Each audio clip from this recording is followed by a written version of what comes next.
Hi guys, welcome back to the channel. Welcome to an empty workshop.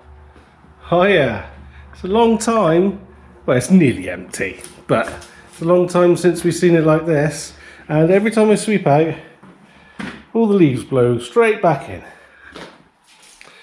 Anyway, there's a reason we're empty, or this is empty, and this is why.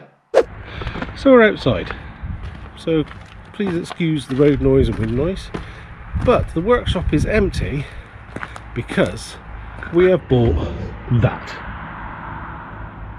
So this is our new acquisition, 2004 T5 short wheelbase Combi, and I'm sorry about all the shadows and the light because of the sun. So yeah, it ain't too bad. It's been washed very badly, but it's not too beaten up. We've got some damage around here. See a scrape there, a bit of a dent and a rub, and there's a big scratch there. But yeah, externally, I can't even talk. Externally, it's not too bad. I'll try and keep you at the sun out of your eyes.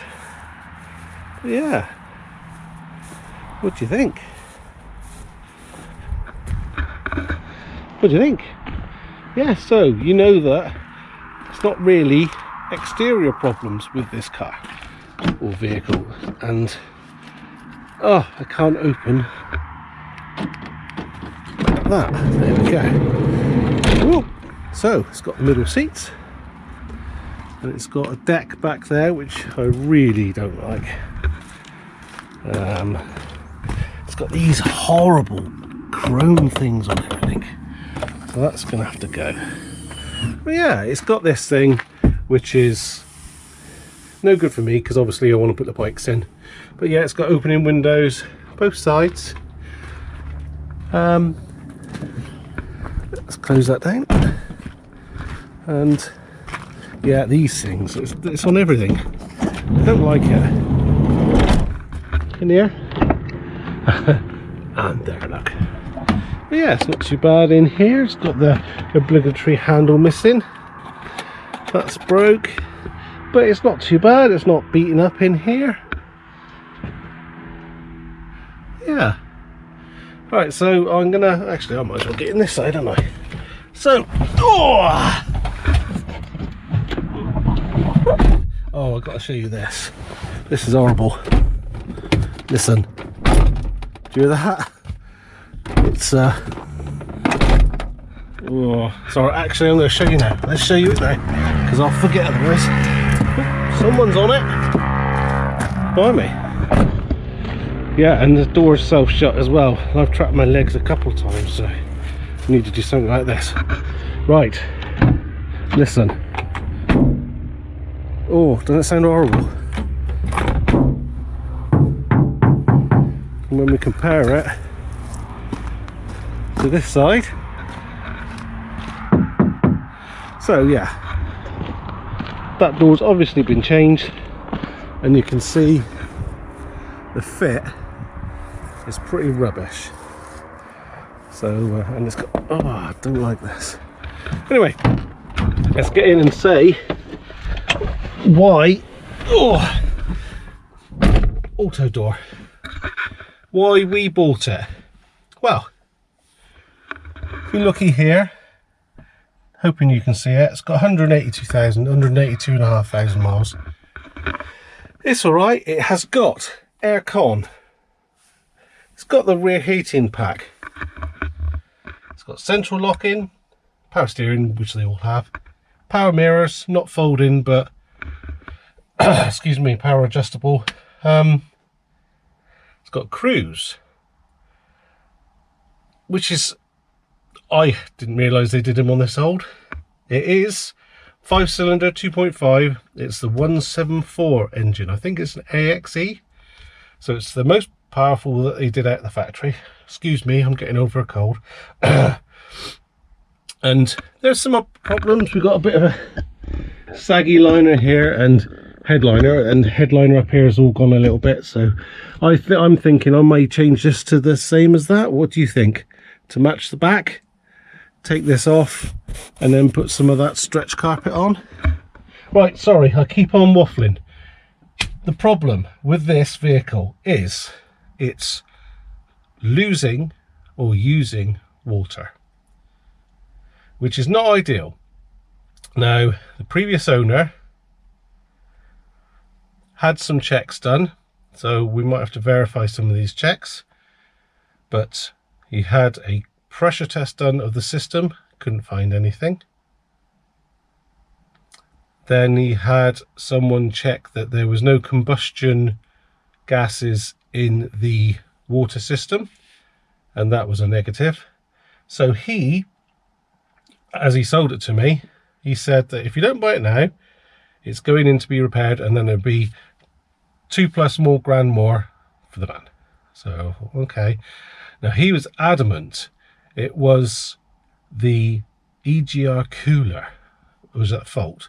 So it was pressurizing, and then it was getting water probably into the inlet manifold, I'd imagine, from the EGR cooler. Would that go on the yeah, it would go on the intake tract, because that's the way the airflow or the exhaust gas is flowing. So, or it may run back down through the exhaust manifold. I don't know, but I can pretty much 100% say that it isn't the EGR cooler. So I'm just going to pop the bonnet, get you outside, and we'll explain that. Here is the monster, that is. And the reason I'm reasonably confident it isn't the EGR intercooler is that, in my reckoning, it hasn't got one. See, if you look down there, I'm hoping you can see down there? That clip, the pipe that it goes into, sorry I'm rattling you, goes straight into the exhaust manifold, and then that pipe goes over here straight into the EGR. So if I ain't got an EGR cooler, how can it be leaking? So yeah, so I don't think it's that. Anyway, whilst he was showing me around the van, he quickly popped the cap off, said no mayo, look, see, no problem, and the oil level's fine, and he did that, and yeah, oil level, see, that's fine. So, you know, I believed him foolishly. Sorry, I'm going to be flashing you there. I believed him foolishly. But if we look at this, there's condensation on that, and if you look down there, can you see it? It's pretty manky down there. I'm hoping you can see it, because I can't see the screen because it's so bright behind you. But yes, so I reckon there is water getting into the oil. Now there's a couple, well, there's a few ways that this can get into the oil. This is my thoughts, I believe.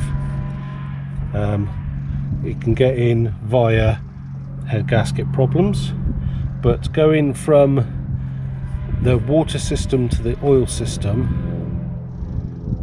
is possible, but it's quite unusual, because normally when a head gasket goes, it goes under the pressure side, you know, the combustion chamber sort of side.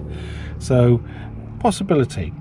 Another possibility on a 5-cylinder is the water pump. Now the water pump is mounted internally in the engine and is gear driven, so there should be a telltale on the back. I can't see it at the moment. We're going to have to get underneath and have a look at some point.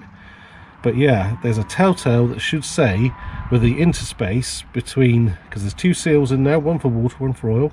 If water's getting into the interspace, it should come out of the telltale at the back. When we get to look at it, I'll explain it. It probably won't be this video. But if that telltale's blocked, the water pressure can overcome both seals ultimately, because remember the oil seal's designed to keep oil out of one side. It can let water pass through, so that could be where it's losing water. And also we have got down in the depths down there, which you can't see even if we had a light on. I don't think you can see it down there. and that.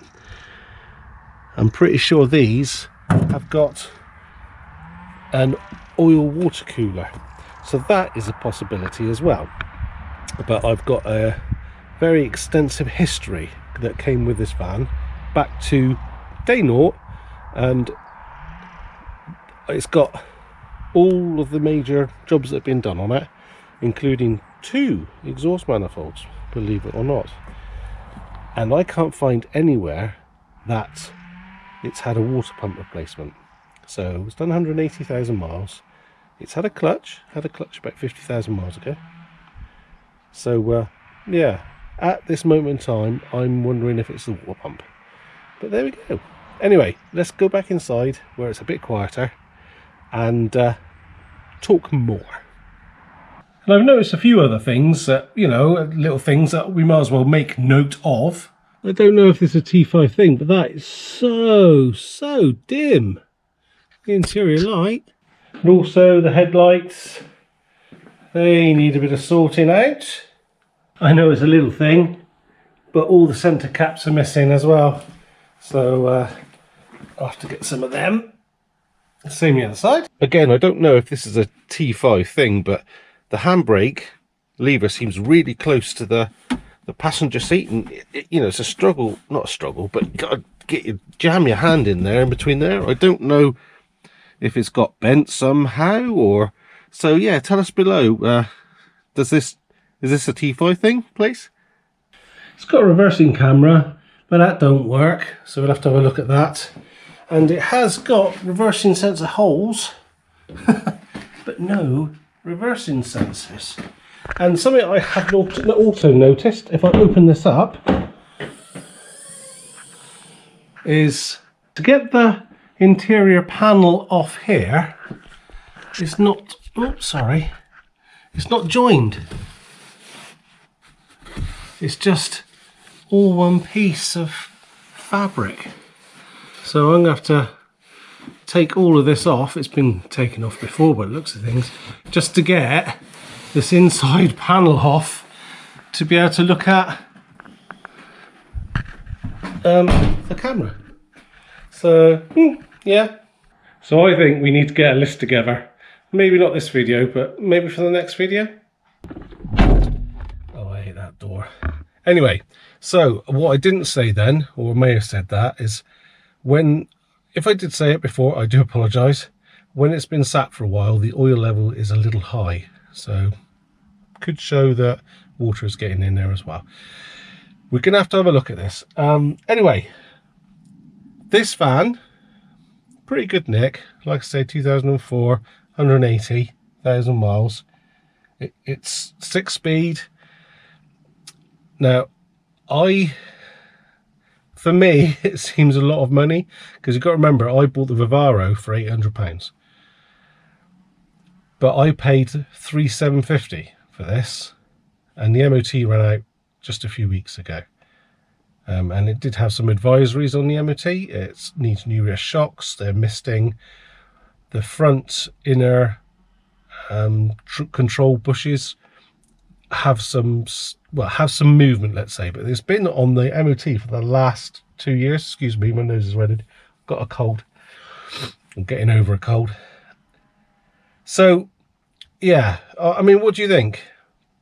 The lads at work are saying that's a good price, because it's probably, well, I mean, he was going to ask £6 for it if it was all okay, but they seem to think that maybe it might be worth a bit more than that.